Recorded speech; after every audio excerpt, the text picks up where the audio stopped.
Hafiz ji to come and recite couplets of Holy Quran. Hafizur Rahman Sahib.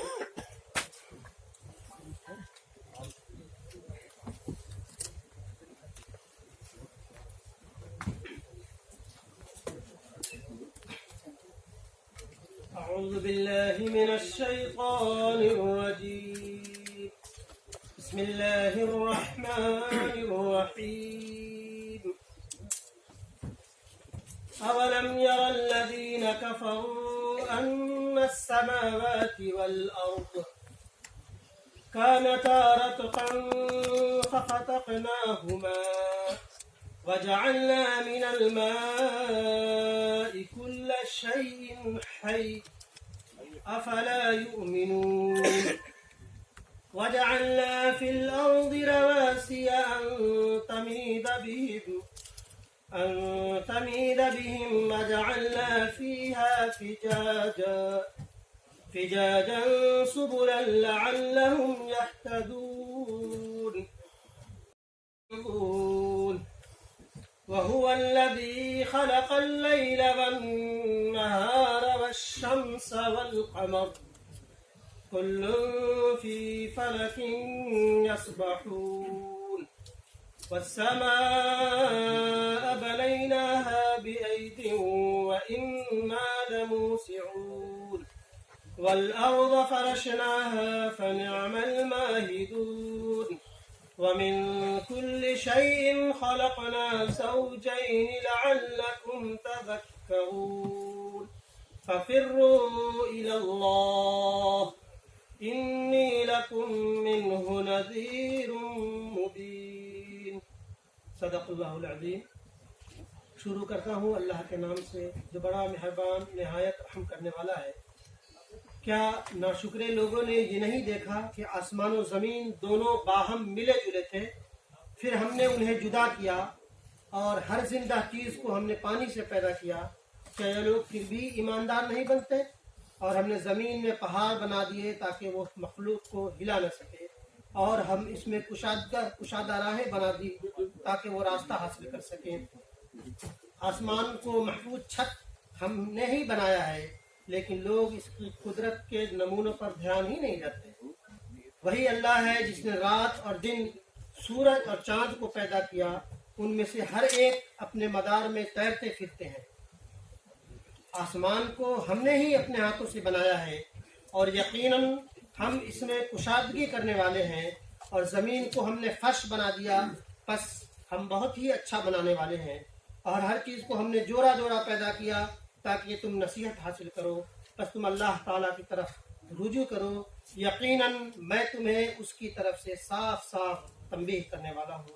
अल्लाह तबारक व तआला हमें और आप सबको इन आयत करीमा पर गौर व फिक्र करने वाला बनाए। आमीन। Again, good afternoon and welcome to this meeting. I am sorry to inform you that our Honorable Vice President is not feeling well, so he has been rushed to the hospital. So he is out of danger, there is no problem. After this, as per our tradition, we will go for national anthem. So I will request everybody to stand for national anthem.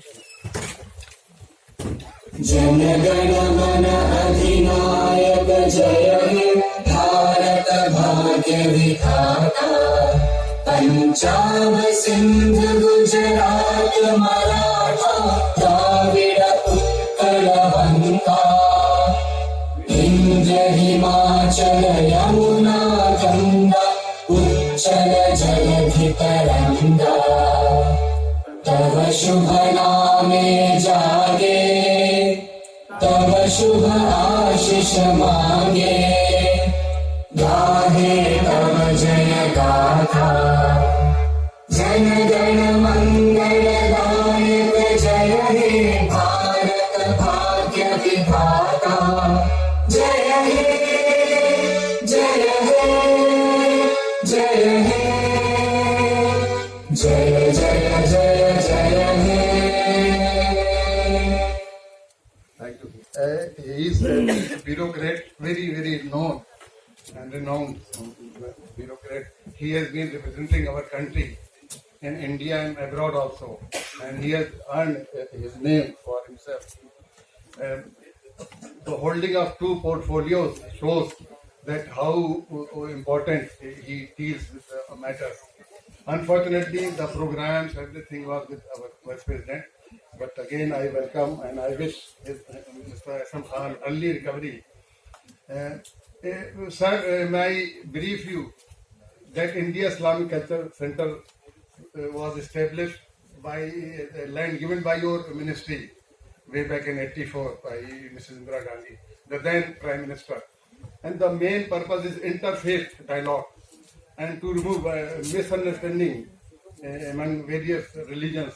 And we have been holding various functions here: Gurupurab, Diwali, Holi, Eid, and Holi.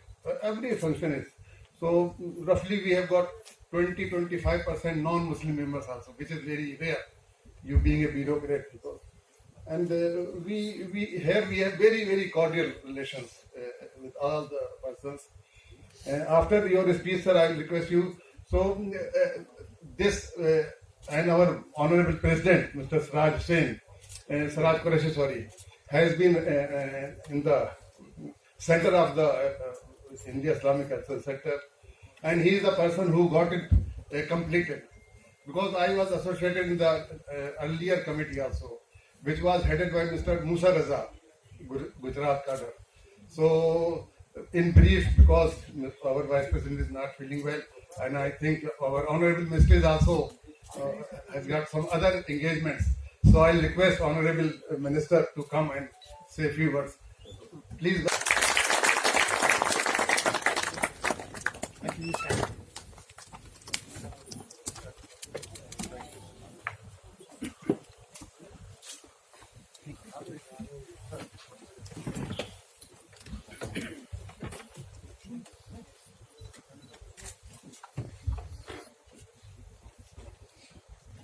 President and Vice President of the India Islamic Cultural Center, other dignitaries present, ladies and gentlemen, I want to start by thanking you for inviting me to deliver the third memorial lecture on Dr. APJ Abdul Kalam. I had the privilege of working with Dr. Kalam ji when he was scientific advisor to the Raksha Mantri, and I was a joint secretary in the Ministry of Defence. I am therefore particularly pleased to be invited on this occasion to deliver this memorial lecture, because, as I said, I had the privilege of working with him personally. He became the President of India and the Bharat Ratna was conferred on him. The Islamic Center is doing great service to the nation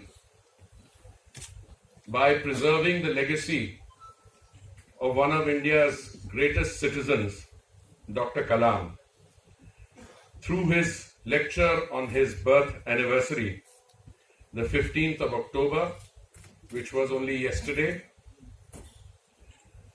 In many respects, by honoring Dr. Kalam, we pay tribute to India's great tradition of diversity and cooperation.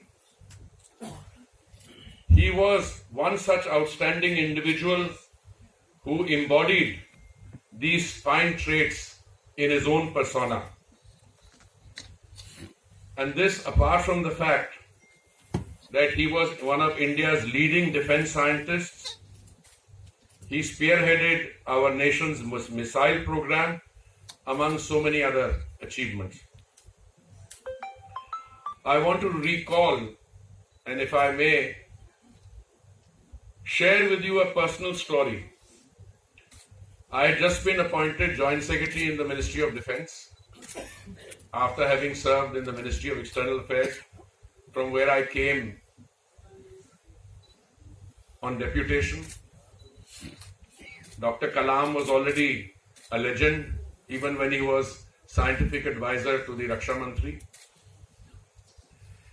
And someone must be Joint Secretary who has come from the Foreign Service to the Defence Ministry. So Kalam Saab had a penchant for blunt speaking. He also had a sense of humor. So when I first met him in the corridors of the Defence Ministry, so when he came, I bowed and raised my hands in respect. So he smiled and he said, "So you have come to join the import lobby." So I was very taken aback. I protested, but it was a conversation in the corridor. But when I recovered from that remark, I sought a meeting, which I had to, as part of my calls after I called on the Defence Minister, Defence Secretary, Defence Minister, and the Special Scientific Advisor. So I went to him and said, "Sir, I have come to call on you, but I also have come to register, if I may be allowed, my sense of unease that you said I have come to join the import lobby." So then he joked and told me, "No, you see, what has happened is the Defence Ministry has two parts. It has the Ministry of Defence and the Ministry of Defence Production." He said all the time the Ministry of Defence echoes the views of the service headquarters, who are always in a hurry and they want quick imports to take place. So he said, I jokingly described the joint secretaries there. By the way, I joined as Joint Secretary Navy. I was the first Foreign Service officer to be given that prestigious position of dealing with a service arm. So I understood I was at ease. And he said the Defence Production Joint Secretaries are always pushing for, indigenous production.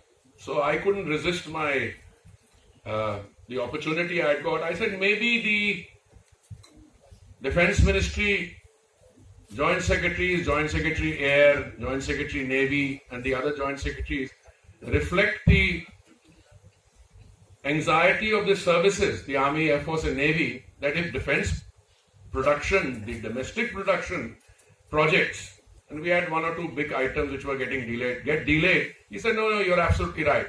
But after that conversation, in which he put me at ease, I had the privilege of working with him very closely on several projects, including when I was Joint Secretary PNC later. And then, of course, when I went out as an ambassador, I had the privilege of receiving him on a state visit when he was already head of state and President of India.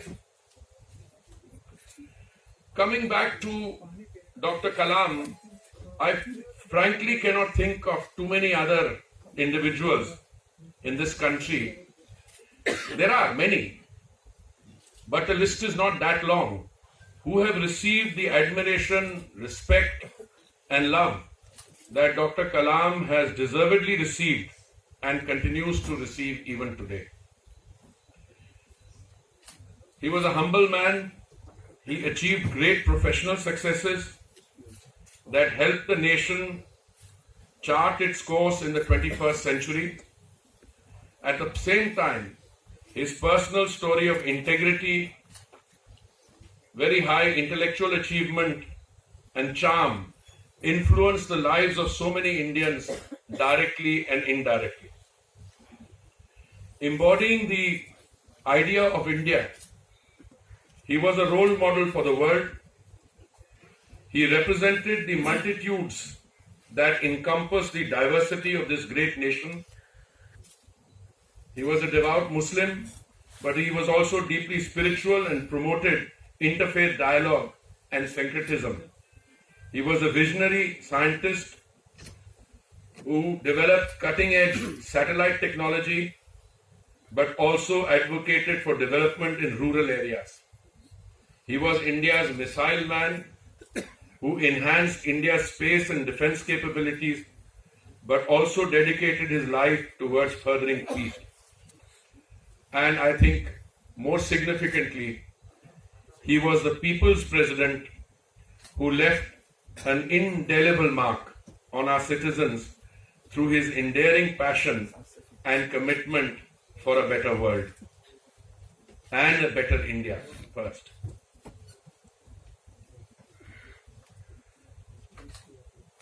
I clearly recall that his addresses to the nation as president, he aligned himself to unifying causes that motivated and empowered India citizens.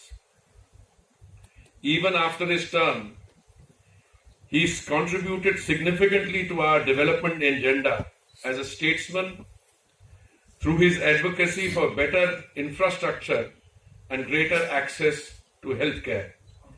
He inspired millions of young Indian students towards national service through his "What Can I Give" moment. On a personal level, I can recall many fond memories of interacting with him. During those interactions, what struck me most was his immense knowledge as well as relentless curiosity about things, whether it was on issues relating to foreign policy or spirituality. He was always ready for a discussion. I remember when I called on him, and he was the president, and I was ambassador of India to Brazil, and President Luiz Inácio Lula da Silva, was scheduled to visit India, and I had gone along with the Secretary of the Ministry of External Affairs for the customary briefing of the President before an incoming state visit.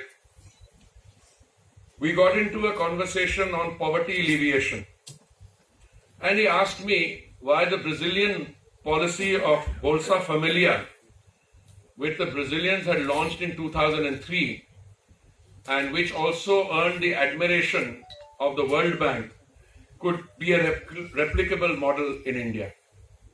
For those of you who may not be familiar with the Bolsa Familia program, it was a social welfare program which provided financial aid to poor Brazilian families who in return were required to send their children to school and get them vaccinated to continue to receive direct cash transfers. If the children exceed the total number of days when students are permitted to be absent from school, they dropped out of the program and the funds were suspended. And wherever required, the government gave free tuition to children who could not go to school. More than 13.8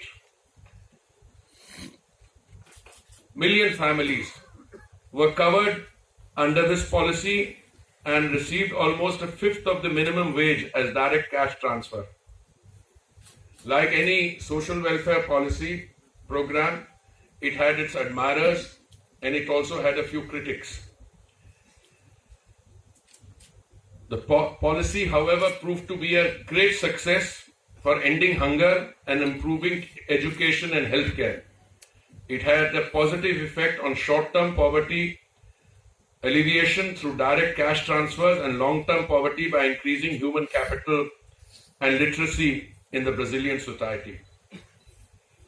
This was a conversation which took place, if I remember correctly, Bolsa Familia was launched in 2003 and I was ambassador to Brazil from 2006 to 2008. So this must have been during President Lula's visit to India, must have been 2006 or 7, I think 2006. I can say with a great sense of professional satisfaction and pride that the Modi government, guided by the philosophy of Antyodaya se Sarvodaya, has gone a step further by delivering direct cash transfers and subsidies for food, cooking gas, ration, and displacement and disaster relief, among other social benefits, using the shared digital infrastructure of JAM, Jan Aadhaar, Aadhaar, and Mobile. This government has revolutionized social welfare programs by creating a leakage-free mechanism that promotes delivery to the needy.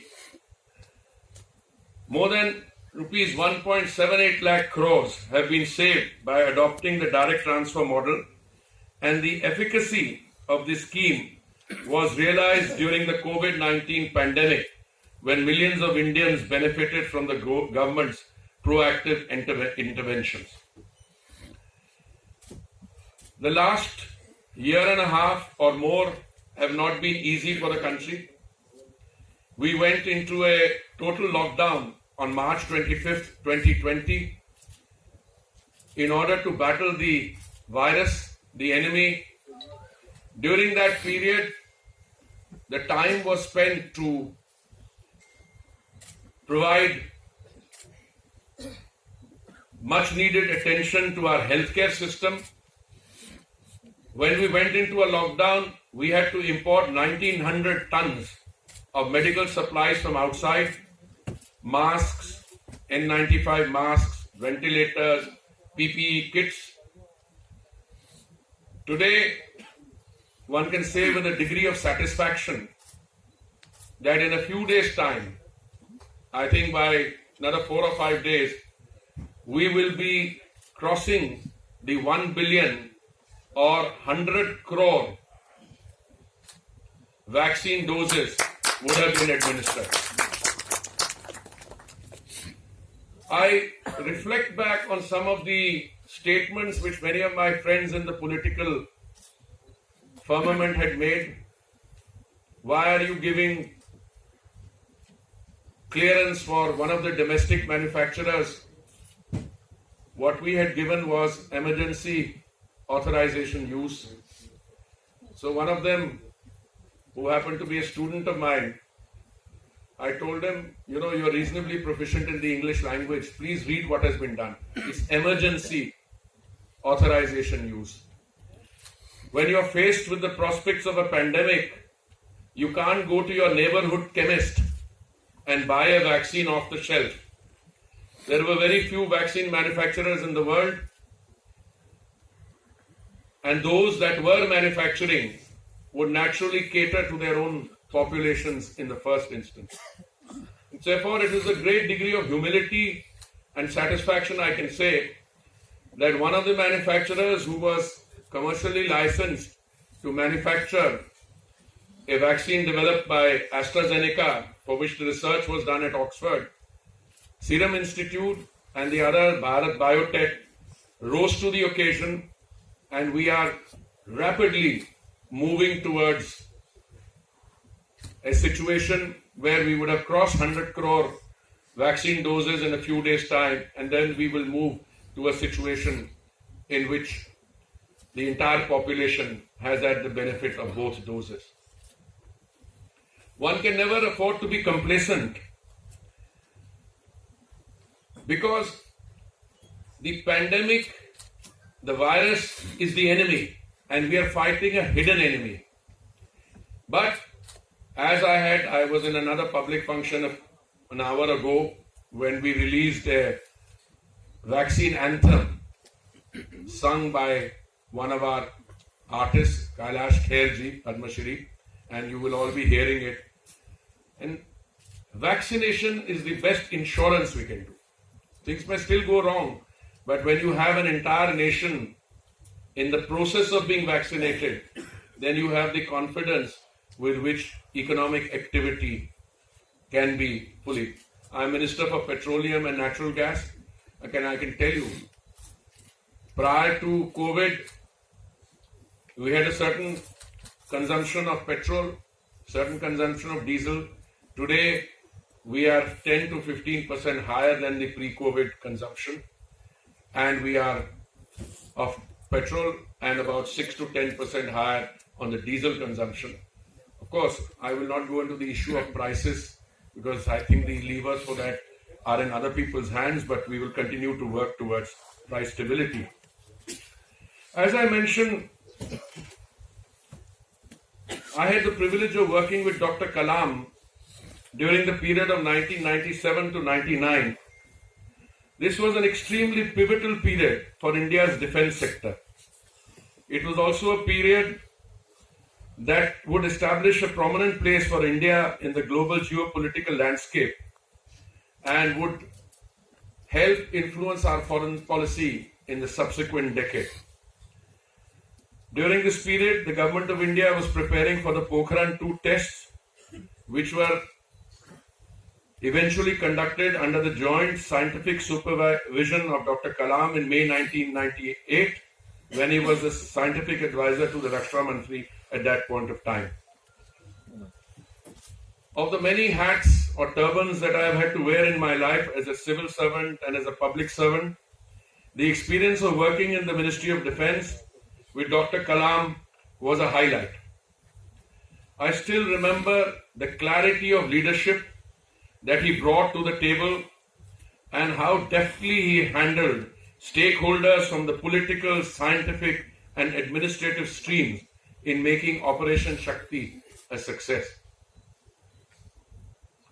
On a lighter note, I can freely admit to playing a small role in facilitating discussions at that point of time.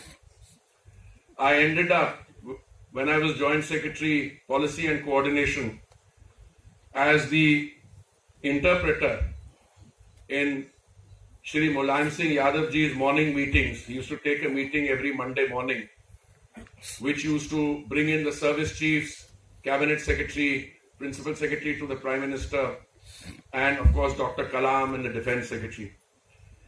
I say this in a positive, lighter vein.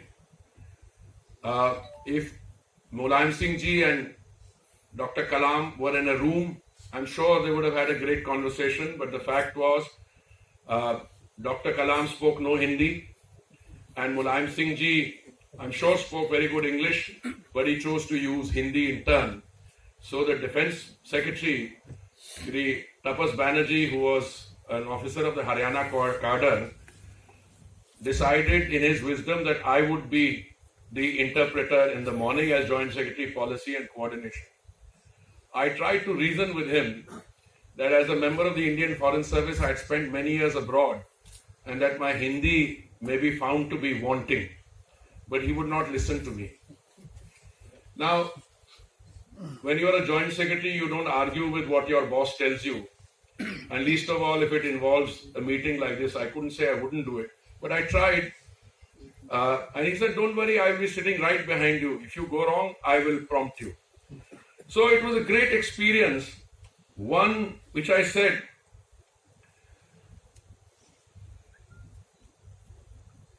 provided a great education to me.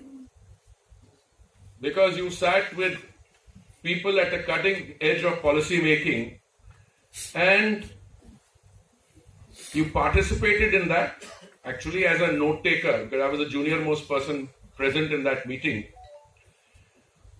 But I can tell you with confidence that the role that Dr. Kalam played ended up revolutionizing India's defense systems and national security. That 11th May is celebrated as the National Technology Day is a testament to what the Pokhran 2 tests did to direct the public consciousness towards the role of technology in the future of the country. But Dr. Kalam's contribution was not confined to the defense sector. He was instrumental in unshackling the defense sector, that's true. But his ardent support for self-sufficiency and developing indigenous technologies to strengthen our defense capabilities was a catalyst in the government reducing its dependence on the imports of defense equipment and in essence refusing to kowtow to the international diktat of the time that frequently ignored India's interests. His vision for 2020 in some ways foreshadowed and in some ways it anticipated Prime Minister Modi's Atmanirbhar path that we are on now. As head of the DRDO, he steered the development of the indigenous missile systems Agni and Prithvi. Before that, he directed the project to develop India's first satellite launch vehicle, SLV, in the 1980s. Dr. Kalam strongly endorsed India's self-sufficiency in important aspects of nation building. He laid out this vision in his India 2020 roadmap, which identified 5 areas where India had to build core competencies. And these are, as he listed them, agriculture and food processing, education and healthcare, information and communication technology, infrastructure, reliable and quality electric power, and surface transport for all parts of the country, self-reliance in critical technologies. I am very happy to share with you that in many respects we have come a long way on the roadmap that Dr. Kalam laid out for India.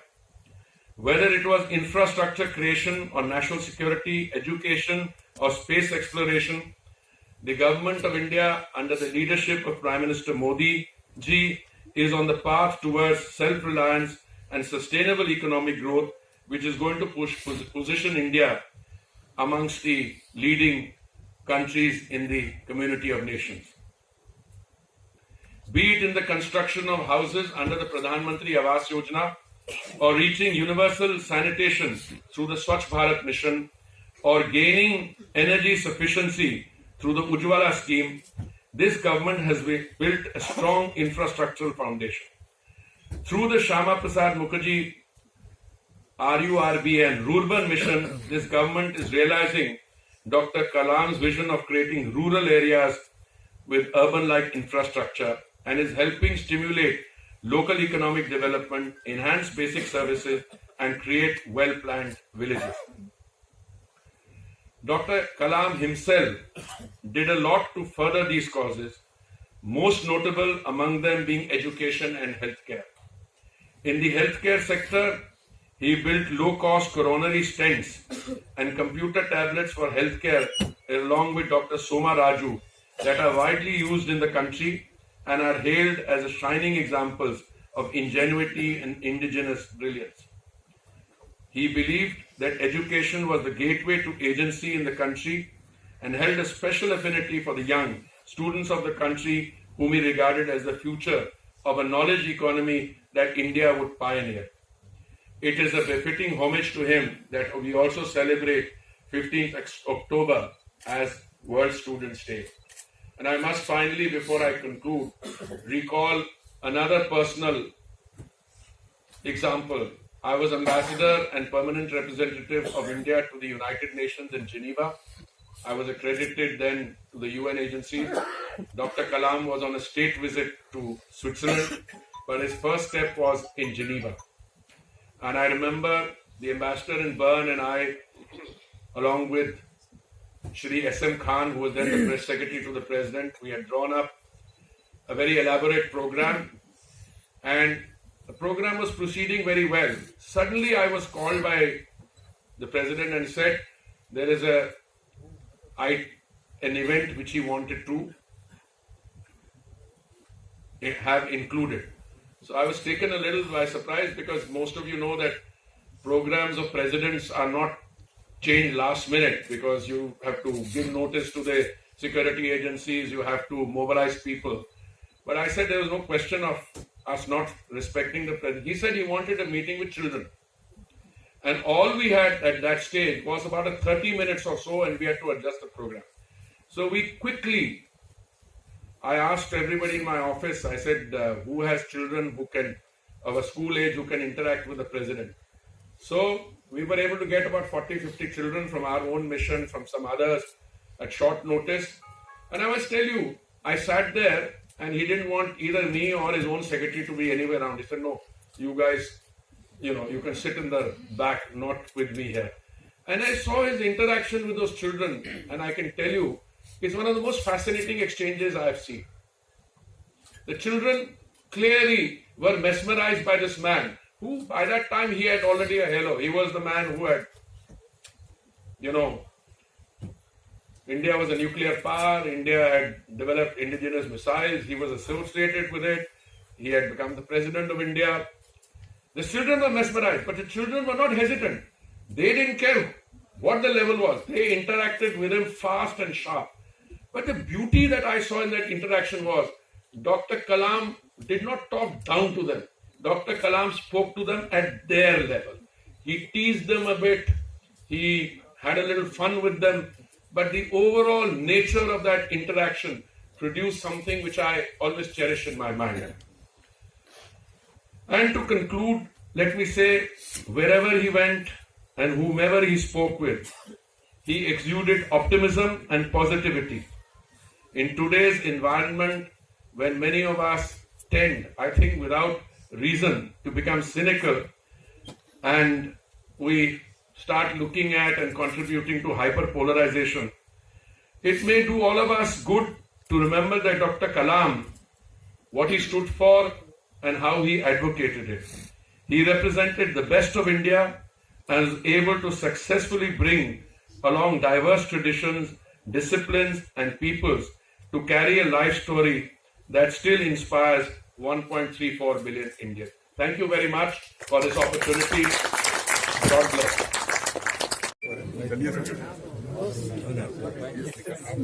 भाई मैंने तो I paid tribute to कलाम साहब नहीं I was से एक होती है professional association वो तो you know that is a privilege but I had an additional privilege I knew him personally and you know when you work in the defense ministry for 3 years and he was a towering figure so उसमें मेरे लिए एक बड़ा personal emotional भी है. He is one of India's greatest sons, so I was very privileged that I was invited to give this lecture. Thank you.